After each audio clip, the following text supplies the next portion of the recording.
Every review of the classic Phantasy Star series goes a little something like this. If Phantasy Star was trail mix, Phantasy Star I would be the peanut. It can be a little messy at times, but it's the soul of the series, and it binds all the others together. Phantasy Star II is the granola. It's complex. At times, it's a lot to chew through, but you always find yourself going back for more. Phantasy Star IV is the M&M. Perfectly crafted, brilliant presentation, engineered to be delightful and to elevate everything that came before it. Phantasy Star III? Well, Phantasy Star III is the raisin. Phantasy Star III, The Generations of Doom, is said by many to be the weakest of the original series. Others say the game reached for the stars and had high ambitions, and should get some credit for that. Though most agree that the game is flawed, and while it had big ideas, it failed to execute on them. This video is not going to do a full review of the game. Others have done that before me and done a much better job than I could ever hope to do. If you're interested in a full review, I suggest checking out Jason Graves or Peter Tieryas' reviews. Both videos are excellently done and fully acknowledge the game's flaws and failures, while Peter's is something of a love letter to a imperfect, beautiful game. Jason's is more an angry old man shaking his fist, frustrated by what the game promised but failed to deliver upon. Star Goblin is neutral. I can see both points, and I think both videos are completely valid. So, what went wrong? Well, Phantasy Star III had a lot of different issues, including a lack of members from the previous game's development teams being assigned to the third game, the sole developer assigned to the game becoming fatigued and overworked from the aggressive deadlines of the game, and then technological limitations prevented the team from implementing everything that they wanted to. When you stack them all together, Phantasy Star III had some issues, and it really comes through in the end product. But as I've been making videos for Star Goblin Radio and preparing for the Phantasy Star TTRPG, I've done a lot of reading and reviews and reading reviews for everything about Phantasy Star III. And one of the most common things I see is people wish that we could get a director's cut of this game. A version of the game that takes everything that we wanted to see, that fixes everything that we got instead, and delivers the masterpiece that the design team really wanted to put out in the world. But I've got some good news. We don't need a director's cut. We're tabletop gamers and we're storytellers, and we can do better. We can make our own. As I've been looking at Phantasy Star III through the lens of tabletop gaming, I came to the realization that when we pull Phantasy Star III out of the console and plug it into a tabletop game, all of its problems fall into two buckets. The first bucket is problems that magically disappear. This would include many of the common complaints with the game. This includes things like complaints about the game's lack of vibrant color palette, or others say that it has a repetitive soundtrack. Well, the TTRPG is all in our imagination. It's as bright or as dull as you want it to be. And by default, there is no music. And if you want there to be music, you can use your own playlist and include anything on it you want. Characters in the game walk too slow. While in a tabletop RPG, your characters get there as soon as the storyteller says your characters get there. Offensive techniques are too weak in the game, and you're better off just spamming attacks through every battle. But in a tabletop RPG, magic has been balanced to be part of combat. This list goes on, and I think you get the point.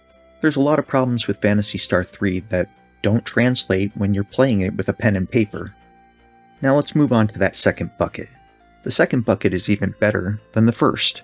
Problems placed in this bucket don't just disappear. Instead, they become opportunities. Phantasy Star III's technical problems aren't its biggest problems. The first two games in the series had technical problems, but they're still viewed as masterpieces by those who play them. Phantasy Star III's biggest problems are that it's empty. It feels unfinished. Towns are full of empty houses. Houses are full of empty rooms. The dungeons lack history and they lack puzzles. The game's million-dollar idea, the passage of time over 30 years and 3 generations of family members, sees very little change in the towns and the NPCs that populate them as time crawls on, but people don't seem to really grow. This falls short for a video game, but in the world of TTRPGs, this gives us a lot of space for our own creative ideas, filling in the gaps with our own inventions. Phantasy Star III gives us a framework that we then have complete creative control to expand upon. The events of Phantasy Star III take place on a planetary ship called the Elisa III. This ship, one of a fleet of 400 that took off from the planet Palm upon its destruction, is designed to allow civilization to survive the loss of their home planet. Phantasy Star III takes place about 1,000 years after Phantasy Star II. There's some known events during that 1,000 years, primarily the Iraqian Lion War, but other than that, it's not too fleshed out. If you choose to run a game on the Elisa III, you've got 1,000 years to play with. You can really fill in that history, name the NPCs, furnish the houses, explain why all these dungeons exist in the first place, and you're not constrained by pre-existing, published history of the game world. But I would argue we can do even better. We know the fate of 3 of the 400 ships that left Palm. Elisa III, the Neo Palm, which shows up as part of the story in Phantasy Star III, and then a unnamed ship broke down in the orbit of Motavia and is discovered during Phantasy Star IV. That's it.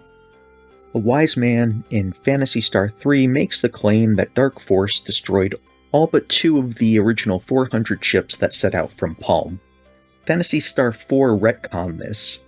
Rika the Newman identifies at least 1 ship broke down in the orbit of Motavia, and then she claims that most of the other ships landed on Dezolis and Motavia, which makes a lot of sense. Why would most people leave their home solar system?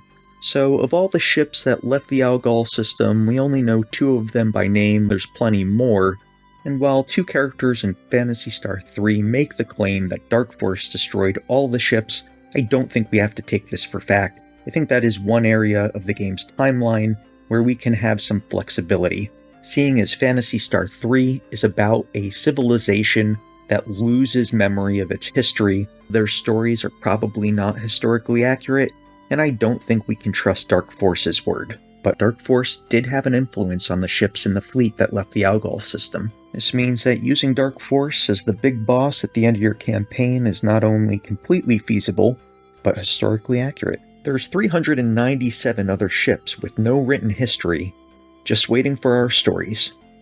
What is your ship's fate? Were they part of the fleet that took off into the galaxy, or did they leave the Algol system on their own in a different direction? If they are part of the fleet, how did they avoid Dark Force? And maybe they didn't. Maybe your players confront Dark Force, and then you have to decide, do they defeat him? Dark Force fleeing to one of the other ships in the fleet, and your own ship leaving the fleet, no longer trusting their neighbors. Or maybe they lose. What does that look like? If your ship is one of the ships that Dark Force defeats, did Dark Force appear himself and destroy the ship from within? Or did he manipulate others on board to do his bidding? Or even manipulate those on other ships to attack yours? How do your heroes survive, and where do they go? Who do they bring with them and manage to save? And how do they restart their own civilization once they find a new place to call home? There's a lot of directions you can take this particular story, and PS4's retcon and the lack of specific details mean it's pretty open to whatever you want to invent. If you choose to run one of these 397 other ships, these ships contain 7 domes, and each dome is its own world. Each dome can have whatever climate you want in it, vast terrains, multiple towns and cities. New storytellers, and even old storytellers, are often overwhelmed by the amount of detail they feel they need to write in order to run a game. And with a world like this, you can start out small. Pick a dome, add a town, add some terrain, add the first dungeon, and start there. And then you can expand as your players explore, eventually filling out the entire dome, expanding to other domes on the ship, building out the underbelly, the service tunnels and engines inside of the vehicle, and then, if you need to, you can expand from there. Elisa III had 2 artificial moons that it controlled from a command station that orbited it. For all we know, other ships might have more moons than that, and so you can use those moons to further expand the adventure away from the ship. And from there, if you need to continue on, you could go to other ships in the fleet of 400, or have your ship find a planet, and then you can begin planetary exploration and really build out a whole universe that you're in complete control of. Phantasy Star 1, 2, and 4 all take place in the Algol system. During Phantasy Star 2, we lose one of the 3 major planets, and during Phantasy Star 4, we find out there's a 4th, lesser planet. Games taking place in the Algol system can certainly have a lot of fun and a lot of creative ideas, but there's more constraints.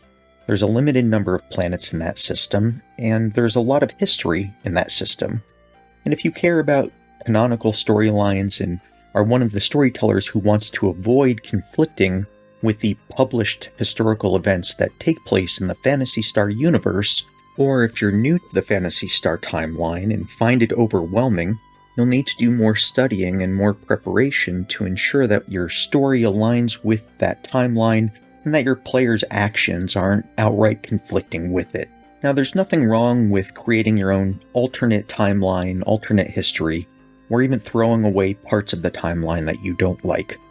But some people, myself included, like to try and be historically accurate with our make-believe worlds. And for those people, I think the Phantasy Star 3 setting gives you a lot more room to play with a lot less restriction. The big reveal in Phantasy Star 3 is that you're living on a spaceship. It's not clear from the start of the game, and most of the people on board the ship are unaware that they're not actually living on a planet. Consider this reveal for your own player group. If they're not familiar with Phantasy Star 3, or even if they are, I think it could still surprise them and be a lot of fun. Another common complaint with Phantasy Star 3 was that it felt a lot more fantasy and a lot less science fiction. And you find out as part of the story why that is. It's all part of the in-game history as to why the people on board the ship reverted back to a medieval society. If you're running your own ship, though, your history can be completely different. Maybe the people on board your ship didn't forget their past, continued to be a more advanced civilization, and this gives us a lot of space to bring in things from Phantasy Star Online, using our own histories and the space that this setting provides us to explain away how Phantasy Star, the original series, eventually flowed into Phantasy Star Online. You can make the two universes mesh together, and allow your players full access to all the options in the core book, without limiting them to the content that's specific to the original series. The biggest props that Phantasy Star 3 gets is its generational system, and while it wasn't executed perfectly, I think even that generational system works better in a TTRPG. The Phantasy Star TTRPG is based on the D20 system, and the D20 system tends to be best at low to mid-level. Now, it's entirely possible that Skydawn Games has done what so few have managed to accomplish and balanced high-level D20 gameplay. The book's not out yet, and I don't know. In my experience, the game breaks down at those higher levels. It is hard to challenge players who become almost godlike in power. And balance aside, it's a difficult task for a storyteller to run a very high-level campaign. The monster stat blocks are larger. Trying to challenge a party who can do almost anything is difficult, in combat and out of combat, and in combat everything slows down quite a bit. When you can just magic your way out of any difficult situation, the game stops being as creative, and when it stops being as creative, it stops being as fun.